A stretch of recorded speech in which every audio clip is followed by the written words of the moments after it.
धन संतन का, मन संतन का किया, संत प्रसाद हर नाम ध्याया, सर्व कुशल तब थिया। श्री गुरु पांचवी पातशाही अर्जुन देव जी की वाणी। आप फरमाते हैं, आत्मा मन और तन के पिंजरे में कैद और बंधित है। जब तक जो है तन का अहंकार और मनो अभिमान दूर न हो, तब तक जो है इसको जन्म और मरणादिक रूपी चक्कर, यम यातना, अनेकों दुखादि को भोगने जो है संभव है। इस वास्ते इस आत्मा की निवृत्ति पहले जो है तन मन से अलग करना, उस नाम के साथ जोड़ना। आप फरमाते हैं कि पहले तन जो है तन मन धन तो गुरु को अर्पित कर। फिर क्या कहते हैं, गुरु का हुक्म का पालन कर। जब शरीर का अभिमान दूर हुआ और मैं मेरी और दुनियावी ख्यालात रूपी मन का जो है अहंकार दूर हुआ, तो इन दोनों से अलग हुआ तो क्या रह गया, गुरु की प्रसादी। प्रसाद का मतलब ये है कि इस लोक की जो है चाह और इन सुखों से अलग होना, परलोक और मुक्ति की साधन और मुक्त होने का जो अभ्यास साधन करने का नाम प्रसाद है। इसलिए आप फरमाते हैं कि पहले अपने ख्याल को इस तन और मन से अलग करो और अंतरूणी सच्चे नाम के साथ अपने ख्याल को जोड़ो। तन संतन का, धन संतन का, मन संतन का किया, संत प्रसाद हर नाम ध्याया, सर्व कुशल तब थिया। दुख बाहर कहीं है नहीं और बाहर सुख भी नहीं है। मन का चलायमान दुनियाई भोगों में आसक्त होना दुख है और मन अंदर में खड़ा होकर उस नाम के साथ लगना सुख है। सर्व कुशल तब थिया, जब नाम के साथ लगा मन कुशल हो गया। जैसा नानक दुखिया सब संसार, सो सुखिया नाम आधार। दुख क्या चीज है, दुनिया ही ख्याल, और सुख किसमें, नाम के साथ जिसका ख्याल जुड़ा वो सुख रूप है जी। संतन बिन और न दाता दिया, संतन बिन और न दाता दिया, जो जो शरण परे साधु की, सो पार गरामी किया। इस दुनिया में साधु और संतों के सिवाय दूसरा कोई राजा महाराजा या दाता कोई नहीं। आप सोच लो, राजा भी मांगने वाले, बड़े बड़े वजीर उमरावादी के सब मांग रहे हैं, सेठ साहूकार मांग रहे हैं, गरीब कंगाल तो मांग के रुपये। जिसको कछु न चाहे वो शहंशाह, जिसको किसी चीज की जरूरत नहीं, इच्छा नहीं, वो राजा से राजा। अब इस दुनिया में ऐसा राजा कौन है, तो केवल संत जन। उनके हृदय में चाह नहीं, मैं मेरी नहीं। और संतन बिन और न दाता दिया, संतन बिन और न दाता दिया, जो जो शरण परे साधु की, सो पार गरामी किया। जो उनके पास जाते हैं उनको अंतरुणी नाम के साथ ख्याल जोड़ के, नाम सुखरूप है, जो उनके चरण में गए वो भी सुखरूप हो। सारी दुनिया आग भरी हुई, किसी को भी जाके पूछो कोई कुशल है, सारे जल रहे। एक साधु के समागम में ही शांति है और सुख है, और कहीं दूसरे जगह में नहीं। ये कोट पराध मिटे जन सेवा, हर कीर्तन रस गाया। एक अपराध क्या, कोट्यावधि अपराध साधुओं के सेवा से दूर हो जाए,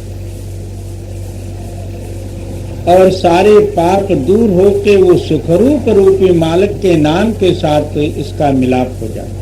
नाम सुखमय है और ये भी सुखरूप है, और बिल्कुल सरल उपाय, मगर भाग्य से समझ में आता। नहीं तो जो है हमारे अंदर में एक ब्रह्म शक्ति है, अभी समझे जैसे करेगी, थोड़ी देर से आप बन जाए। और कोट पराध मिटे जन सेवा, हर कीर्तन रस गाया। इहा सुख आगे मुख उज्जल, जन का संग बड़ भागी पाया। जो साधुओं के सेवा में लगे, उनका ख्याल जो है अंतर नाम के साथ लगा, वो यहाँ भी सुखरूप हैं, आगे भी सुखरूप, उनका जन्म मरण मुका। जी, रसना एक अनेक गुण पूरन, जनकी के तक उपमा कहिया। कहते हैं कि मेरी एक जीवा है और साधुओं के अनंत गुण हैं, मैं किस भाव से या किस जीवा से जो है मैं उनकी गुणानुवाद करूं। अनंत गुणी और अनंत महिमा, मैं किस जीव से जो है उनकी महिमा करूं। और रसना एक अनेक गुण पूरन, जनकी के तक उपमा कहिया। अगम अगोचर सद अविनाशी, शरण संतन की लहिया। कहते हैं कि वो अगम्य है, वो अगोचर हैं और सदा अविनाशी हैं, नाश से परे हैं। इस वास्ते तो अन्य भाव से जो है संतों के शरण में लगे। जो संत कहते हैं वैसा कर, तो अपनापन बीच में न लगा, वहीं जो है तेरा जो है फर्क पड़ जाता, भक्ति में अंतर हो जाती, ना इधर का ना उधर का। जो कहते हैं वो कर। और रसना एक अनेक गुण पूरन, जनकी के तक उपमा कहिया। अगमय गोचर सद अविनाशी, शरण संतन की लहिया। एक साहूकार बड़े लोभी, 2-4 घंटे का भी ब्याज नहीं छोड़ने वाले, एक समय में जो है किसी दूसरे गांव में उनका एक कुल यानी पैसा देने वाला था, उसके पास गए। जाके पै जो है पैसा वसूल किए जबरदस्ती से। अब जो पैसा देने वाला जो था, उसने सोचा कि अब इस साहूकार की क्या जो है बड़ाई रखना या इसको क्या डरना है। अब इसने जो है एक दिन का भी जो है मेरे को ब्याज नहीं छोड़ा। अब इसकी मोहब्बत क्या है, जाने दो किधर। साहूकार का बिस्तरा उठाने वाला कोई नहीं मिला और ये पैसा खर्चना नहीं चाहते थे। बड़े चिंतकग्रस्त होके खड़े हो गए। उतने में एक जो है रमता राम जो है साधु आए। उस साहूकार के उदासी को देख के कहते हैं, क्यों सेठ साहब आप ऐसा जो है चिंते में खड़े हो, इसका कारण क्या? कारण कुछ भी नहीं, और मेरा ये जो सामान ट्रंक और बिस्तरा है उठाने वाला कोई नहीं, कोई कुली भी नहीं मिलता। साधु कहते हैं कि क्या मैं जो है आपका बिस्तरा उठा के चल सकता हूँ? ये लोभी साहूकार ने सोचा कि ऐसा बिगर पैसे का जो है कुली कहाँ से मिलेगा। बड़ा संतोष के साथ कहता है कि हो भगवान, आपको जो है उस मालिक ने ही कृपा करके भेजा है मेरे सेवा के लिए, चलो। तो साधु कहें कि भाई मेरी एक जो है नियम है। बोले क्या? परमात्मा का नाम स्मरण या परमात्मा की महिमा स्तुति तू कर, मैं सुनूंगा, या तो मैं करूंगा तो तू सुनना पड़ेगा। इस साहूकार के बाप पिता भी जो है, दादा भी जो है, किसी ने उस मालिक की भक्ति और बंदगी किए नहीं थे। साहूकार जन्म भर जो है यही पापी बोझ उठाया था। उसने बोला कि महाराज जी मेरे को तो कुछ कहने पीने को तो आता नहीं, और राम और परमात्मा कौन होता है ये भी मैं नहीं जानता हूँ, मैं तो लक्ष्मी को जानता हूँ। तो साधु महाराज कहते हैं कि मैं जो है उस मालिक की महिमा तारीफ करूंगा, तुम हुकार दोगे? बोला हाँ, हुकार देने में क्या। इसी तरह आगे ट्रंक और बेडिंग लेके साधु आगे आगे चले, और चलते चलते साधु महाराज जो है कहने लगे मालिक बेपार है, बेअंत है, निरालंब है, निराकार है, अगम्य है, अगोचर है, जिसकी महिमा अवर्णीय है, उस परमात्मा का जो है स्तुति करते हुए चले। ये साहूकार जो है पीछे हूं करते गया। जब अगले गांव में किसी आसामी के पास पैसा लेना था, साहूकार ने कहा कि महाराज आप जो है मेरे को इसी गांव में ठहरना है, आप जो है बिस्तरा और ट्रंक उतार के रख। बोले बहुत अच्छा। उस टाइम में साधु कहते हैं कि देख साहूकार, अब जो है तेरे को 8 दिन में मौत आने वाली है। इतना सुनते ही साथ पहले जो है लोभी उसके हाथ पैर ठंडे हो गए। महाराज मैं मरूंगा? हाँ बोले महाराज। इसने उसी वक्त बड़ा दुखी होकर साधु का चरण पकड़ लिया। महाराज आप क्या उपाय? मरण के लिए कोई उपाय नहीं, जरूर जो है तुमको जाना ही पड़ेगा। ऊपर जाने से एक जो है थोड़ी सी बचाव है आगे के वास्ते, मगर अब तो जो है मरण अवश्य आएगा। तो जब जो है तेरे को मरण समय आएगा उस टाइम में तो आज से 8 दिन में मरेगा। मरने से जमदूत पकड़ के जो है ले जाएंगे, जमराजा के सामने खड़ा करेंगे। चित्रगुप्त जो है तेरा जन्म भर का जो कुछ भी पुण्य पापादिकों का लेखा उनके पास लिखा हुआ रहता है, जमराजा के सामने खोल देंगे। खोल के सब बताया जाएगा। उस टाइम में तेरे जन्म में 1 सेकंड मात्र भी कहीं पुण्याई का लेश नहीं है, सारा जन्म भर पाप ही पाप किया हुआ है। यमराजा संतप्त हो के जो है तेरे को दंड देने के लिए तैयार होगा। उस टाइम में जो कुछ मेरे समागम में जो अभी कुछ घंटे 2 घंटे व्यतीत हुए हैं, यही तेरे जन्म में जो है पुण्याई का समय है। जमराजा पूछेगा हे दुष्ट कि ये पुण्याई का फल जो है तो पहले सुख चाहिए या पाप का बोझ रूपी जो है दंडन पहले चाहिए?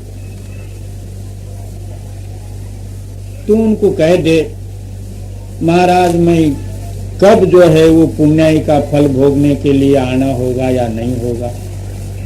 मैं इतना पाप किया हूं पर्वताकार जिसका कोई हिसाब नहीं। इतने दंड भोग के वो 2 घंटे पुण्याई के लिए मैं कब आना है, पहले मेरे को वही पुण्य का ही फल दो बोल। वो तेरे को पूछेंगे कौन सा जो है तुम सुख चाहते हो, उस पुण्य का फल क्या चाहते हो?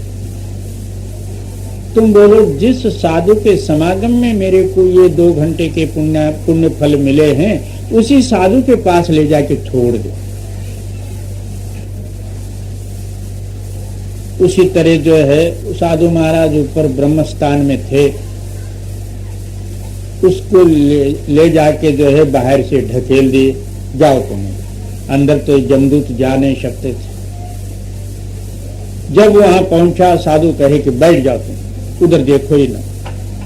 2 घंटे हो गए, 3 घंटे हो गए, 4 घंटे हो गए, वो इधर देखा ही नहीं।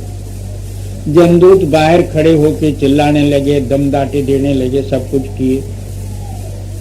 साधु कहे कि उस तरफ देखना ही नहीं, तुम बैठे रहो इधर। जो बैठ गया सो बैठ गए, उनको वहां जाने का अधिकार नहीं, वो आता नहीं, बस मुक्त हो गए। इसलिए आप फरमाते हो रसना एक अनेक गुण पूरन, जनकी के तक उपमा कहिए। क्या एक मेरी जीवा और उनके अनंत गुण मैं कैसा वर्णन करूं? जी, अगमय गोचर सदय विनाशी, शरण संतन की लहिया। जी, निर्गुण नीच अनाथ अपराधी, ओट संतन की आही। क्या मैं जो है महा अपराधी, एक भी गुण नहीं है, और मैं निर्गुणी और अवगुणी, और किसी तरह का या तन और मन कोई के अंदर में भी गुण नहीं है, सर्वस्व अवगुण भरा हुआ। और निर्गुण नीच अनाथ अपराधी, ओट संतन की आही। इतना हो के भी इतने ही मेरे अंदर में ये बड़ा भाग्य का समय मिला कि मैं संतों के शरण में आया। जी, गूढ़त मोह गृह अंधकूप में, नानक लेहु निबाही। कहते हैं कि मैं इस ग्रह रूपी अंधकूप है, कूप कहते हैं बावड़ी, मैं इसमें डूबा हुआ। कहते हैं कि हे सदगुरु, मेरे को तो इस कूप में से जो है निकाल। और निर्गुण नीच अनाथ अपराधी, ओट संतन की आही। गूढ़त मोह गृह अंधकूप में, नानक लेहु निबाही।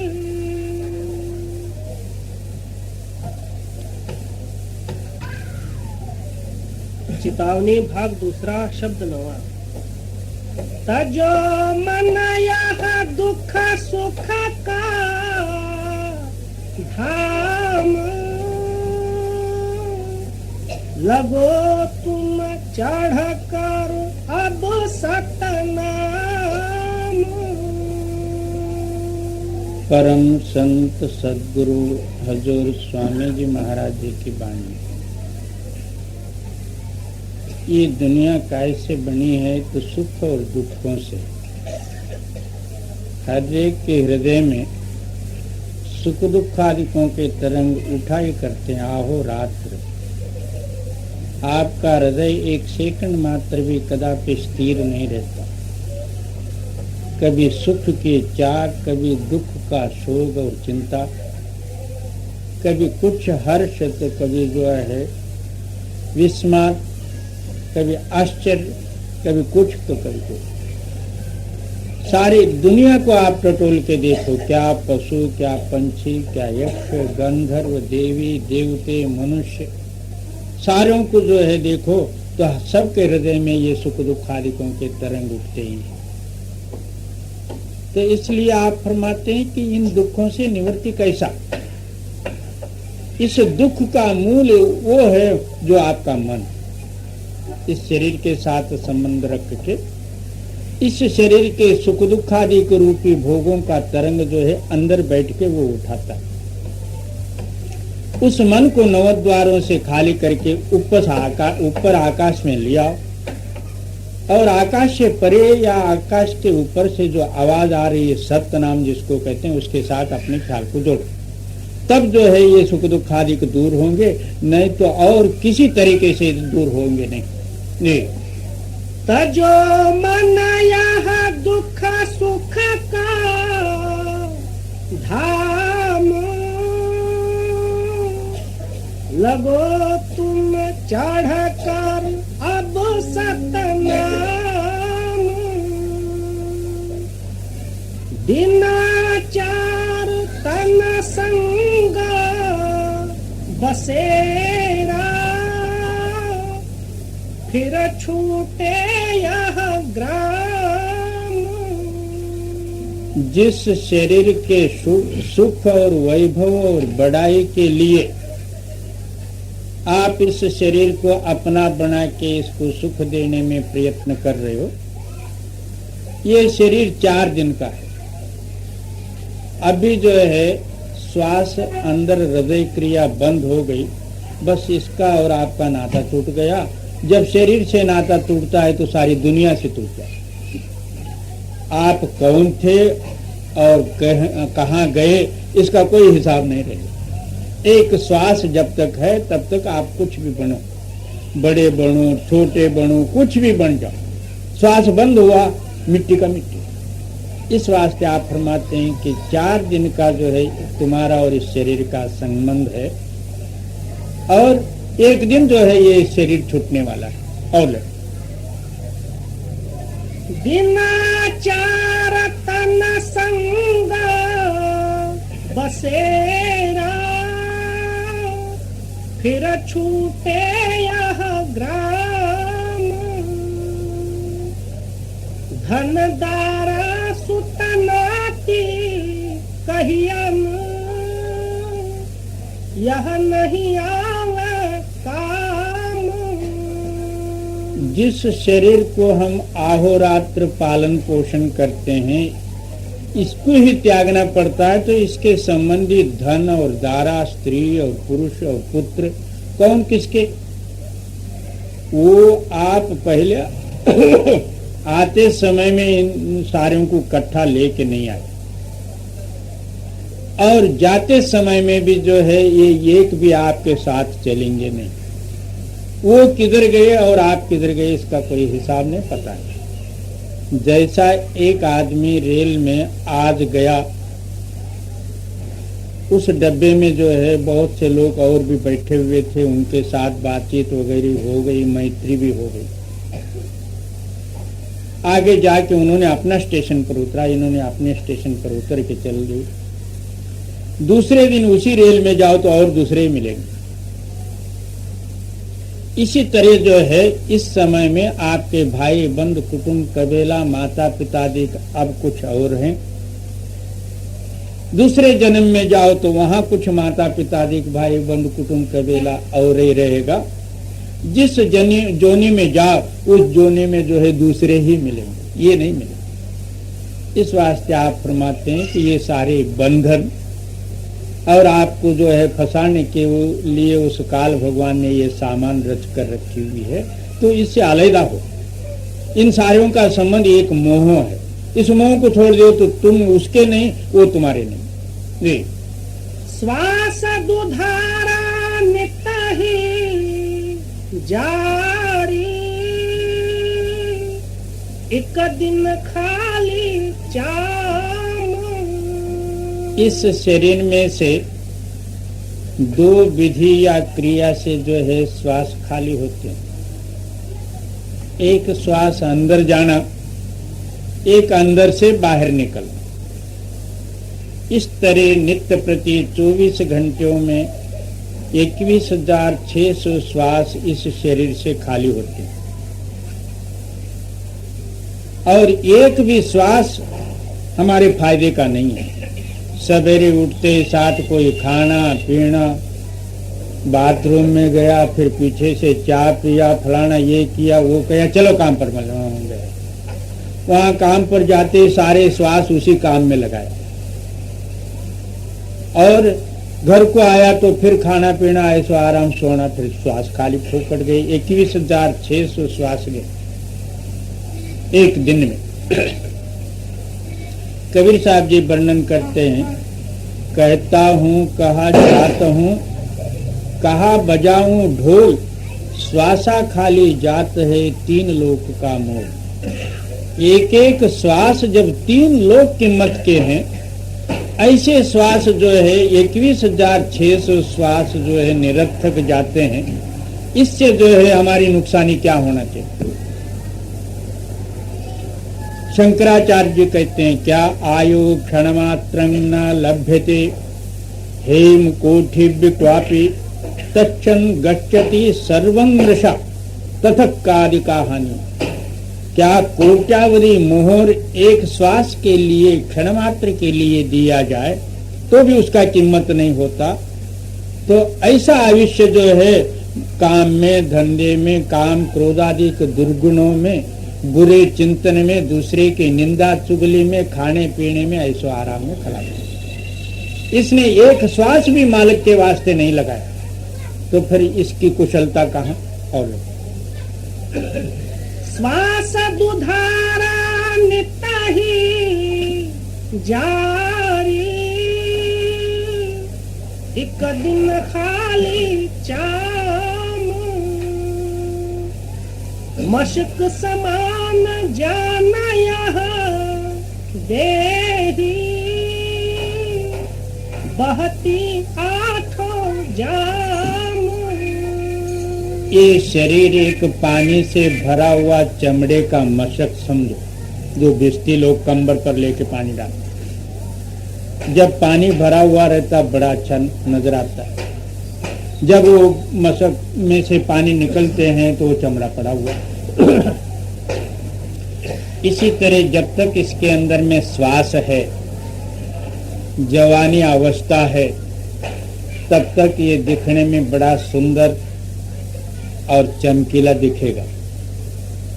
जब थोड़ा सा भी जो है हृदय क्रिया बंद हो गया, श्वास कमजोर पड़े, उस वक्त देखो तो क्या वो बाहर का चमड़ा किसी काम में भी आएगा? भिश्ती के काम में ये चमड़ा किसी काम में नहीं आता। पशु का हो तो पनैया, नर का कछु न हो, नर करनी करे तो नारायण हो। इसके अंदर में नारायण होने की भी शक्ति है, और नहीं तो कौड़ी कीमत भी नहीं। इस वास्ते आप उत्तम समय मिला है, इन श्वासों को तू खाली न जाने दे। तू अचेत गाफिला हो रहता, सुने न मूल कलाम। क्या इस मायावी सामग्री और शरीर सुख और अभिमान रूपी चैन, ऐसो आराम इस अज्ञान रूपी नींद में सोया हुआ है? आजकल का सोया हुआ नहीं, कोटानुकोट युग और जन्मादि हो गए, अभी तक जागा ही नहीं। रामायण में कुंभकर्ण का जो है निद्रे के बारे में विशेष कथन किया गया है, मगर बेचारा वो 6 महीने में एक बार तो जागता था। मगर हम लोग कुंभकर्ण कब के सोए पड़े हुए हैं, अभी तक नहीं जागे। सवाल पैदा हुआ कि हम कुंभकर्ण कैसे? कुंभ नाम ये शरीर, कर्ण नाम अंतस्करण में जो कुछ क्रिया हो रही है वो कर्ण। इससे सिद्ध हुआ कि हम सारे ही कुंभकर्ण अज्ञान रूपी नींद में सोए हुए हैं। हम लोगों को जगाने के लिए वेद, शास्त्र, ग्रंथ, पुराण, पोथी, साधु, महात्मा अनेक बूम मार के गए, मगर हम जागे नहीं। इसलिए आप फरमाते हो लोग, तू अचेत गाफिला हो रहता, सुने न मूल कलाम। तो इस अज्ञान अवस्था रूपी नींद में सोया पड़ा हुआ है। और अचेत है। मूल कलाम यानी ऊपर से जो आने वाली जो शब्द की धारा और आवाज सतना, उसको नहीं सुनता, तेरे अंदर में होते हुए। कहीं बाहर जाना नहीं, ऋषिकेश, बद्रीनारायण, रामेश्वर और तीर्थों में जाने की जरूरत नहीं। आपके पास से भी पास वो ताकत है, बाकी सब और के हैं जी। माया नार पड़ी तेरे पीछे, क्यों नहीं छोड़त काम। कहते हैं कि जिस कारण तेरा आयुष्य बर्बाद हो जा रहा, उसका मूल कारण ये कही, तेरे अंदर में मायावी भाव होने के कारण से माया से रचित जो स्त्री वो तेरे पीछे पड़ी। उसने ऐसा जाल फैला के रखा हुआ है, ये कौन तो बाल और ये कौन बच्चे, ये फुप्पी, मामी, अमुक धमुक, 17-15 उसने इकट्ठा किया। उसकी खातिरदारी, उसका ही जो कुछ है सो करना, उसी में तेरा आयुष्य गया फोकट। क्यों नहीं छोड़त काम, तू एक काम वासना को रोक ले, बाकी तेरा कोई संबंध ही नहीं। उसी से सब ये पैदा हुए, उसी से संबंध पड़ गए, ये तेरे बन गए सब। उसको एक रोक ले तो ना तू उनका है और वो तेरे। बिना गुरु दया छूटो नहीं या से, भजो गुरु का नाम। कहते हैं कि काम शक्ति रोकना कोई सहज बात नहीं। जोगी जति बतेरे मिले होंगे, मगर भर यौवन में जो है काम को संभालना बहुत कठिन है। इसलिए आप फरमाते हैं कि जब तक गुरु कृपा अंतर एक डबल शक्ति तैयार नहीं होगी, तब तक काम मानने वाला नहीं। चाहे योग करो, ज्ञान करो, उपवास रहो, आरण्य में जाओ। सिंगी ऋषि महाराज 80,000 वर्ष तपश्चर्या किया, उनको स्त्री और पुरुषों का ज्ञान सहित नहीं, मगर आखिर जाके उनको भी होना ही पड़ा। तो हम कोई अपने मन से इसको रोकना चाहे तो ये कदापि नहीं बनेगा।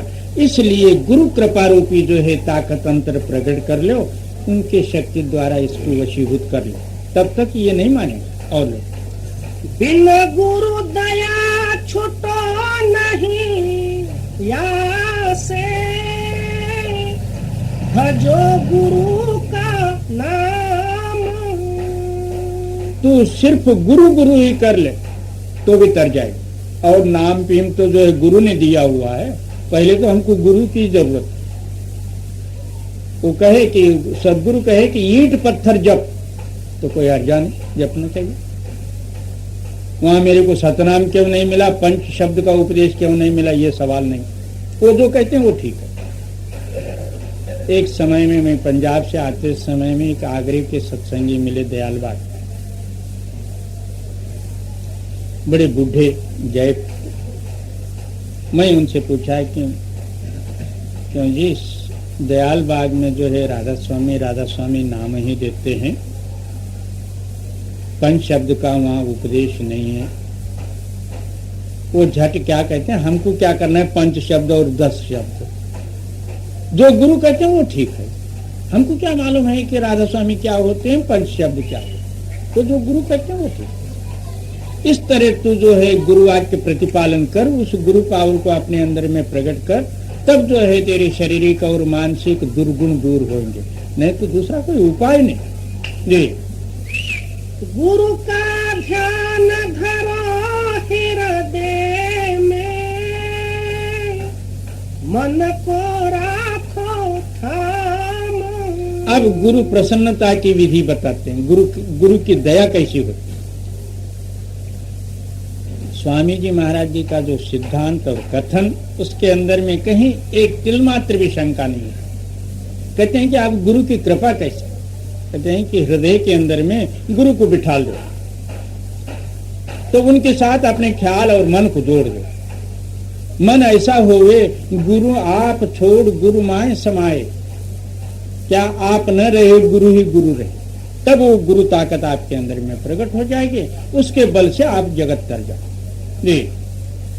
गुरु का ध्यान धरो हृदय में, मन को राखो थाम। वे दयाल तेरी दया विचारे, दम दम करे सहाम। गुरु का निज रूप क्या है? दया का रूप है। और संत जन इस दुनिया में क्यों आते हैं? हमारे जैसे दुनिया ये भोग भोग के कर्मों का बोझ उठा के जो है फिर जो है अगला जन्म का संस्कार बनाने के लिए नहीं आते। वो सोए हुए जीवों को जागृत करना, उस मालिक के साथ मिलाप करना, इसीलिए उनका अवतार है। इसलिए आप फरमाते हैं सद्गुरु दया के रूप हैं। आप जो उनके साथ इतना प्रेम और प्यार करके उनकी दया पात्र बनोगे, आपको श्वास श्वास वो रक्षा करेंगे। आप किधर भी जाओ, यहाँ से हजारों कोस हजारों जो है मैल दूर जाओ, आपके संग रहेंगे। एक समय में अमेरिका में कोई सत्संगी, महाराज जी के सत्संगी थे, वो भजन में इतना मग्न रहना, अहोरात्र भजन में ही रहना। सिर्फ ऑफिस के टाइम पर जो है काम पर जाना, फिर आए भजन में बैठे। एक समय में ऐसे भजन में बैठे और ऑफिस जाने के लिए टाइम हो गया, ना छाता ना कुछ, ऐसे ही उठ के चल पड़े। धूप का समय, महाराज जी जो है उनके पीछे पीछे छाता खोल के उनके ऊपर पकड़ के चले। जब ऑफिस के दरवाजे में गए, आप गायब हो गए, ये अंदर चले गए। जो पहले ऑफिसर बैठे हुए थे, आपके साथ एक जो है सफेद दाढ़ी वाले छाता पकड़ के पीछे पीछे आते थे, वो कहाँ गए? इसने सोचा कि मैं तो नहीं देखा हूं उनको। नहीं, आपके पीछे पीछे छाता आपके ऊपर छाया करते हुए आ रहे थे। उसी वक्त उसने उस दिन की रजा लिखी और घर में आके महाराज जी की प्रार्थना कर रोया खूब प्रेम में आके, तो मेरे जैसे दुष्ट के ऊपर आपने ऐसा किया। इस तरह जो है गुरु का शिष्य बन जाए, शिष्य गुरु का बन जाए, गुरु शिष्य का बन जाए। तू तेरा जोगा तो वो तुम्हारे जोगा। और वे दयाल तेरी दया विचारे, दम दम करे सहाम। क्या श्वास श्वास जो है गुरु शिष्य की रक्षा करते हैं, इसको समझ में नहीं आती। जैसा बच्चे का जो है पालन माता करती है, माता को क्या, क्यों बच्चे को क्या पता है कि माता जो है मेरे साथ ऐसी हमदर्दी करती, उसको क्या पता। और फिर जो है माते को मुक्कियां मारने के लिए तैयार हो जाते। छोड़ा भोग क्यों रोग बिसावे, या में नहीं आराम। सदगुरु कहते हैं कि इन भोगों को छोड़ दे। क्यों इसमें अपने आयुष्य को बर्बाद करता है? इसमें कभी आराम मिला है? इतना बाल अवस्था से लेकर आज तक जो है तूने दुनियाई भोग भोगा, कभी इसके अंदर में तेरे को सुख मिला है? और भड़क आग, और भी जो है क्या और मैं मेरी बड़ी, मगर शांति नहीं आई। और छोड़ा भोग क्यों रोग बिसावे, क्या ये भोग ही रोग रूप है? नास्ति काम समोयार्थी, नास्ति क्रोध समोरिपा, नास्ति विद्या समो बंधु, नास्ति ज्ञान सम सुखम। ये भोग ही सब जो है रोग है, नहीं तो रोग क्या? नहीं, या में नहीं आराम। गुरु का कहना मान प्यारे, तो पावे विश्राम। इन सारा विषय का मूल तत्व क्या है? तो गुरु वाक्य जो है प्रतिपालन करना। तब तेरे को शांति मिलेगी। गुरु ने बताया एक और आप चलो दूसरा जी। दुख तेरा सब दूर करेंगे, देंगे अचल मुकाम। क्या उनके कहने के अनुसार चलेगा? तेरे सारे ही दुख जो है दूर करके अचल नाम कदापि चलायमान नहीं होने वाली जो सत्य या जो है अमर लोक पहुंचा देंगे। ना जन्म है ना मरण है, ऐसा सुखमय तेरे को करेंगे जी। दुख तेरा सब दूर करेंगे, देंगे अचल मुकाम। राधा स्वामी कहता सुनाई, खोज करो निज नाम। सब सुखों का मूल जो है नाम है। स्वामी जी महाराज जी होका दे के कहते हैं कि भाई तू अंदर बैठ के उस नाम का तलाशी बन, नाम के साथ अपने ख्याल को दो जी। राधा स्वामी कहता सुनाई, खोज करो निज नाम।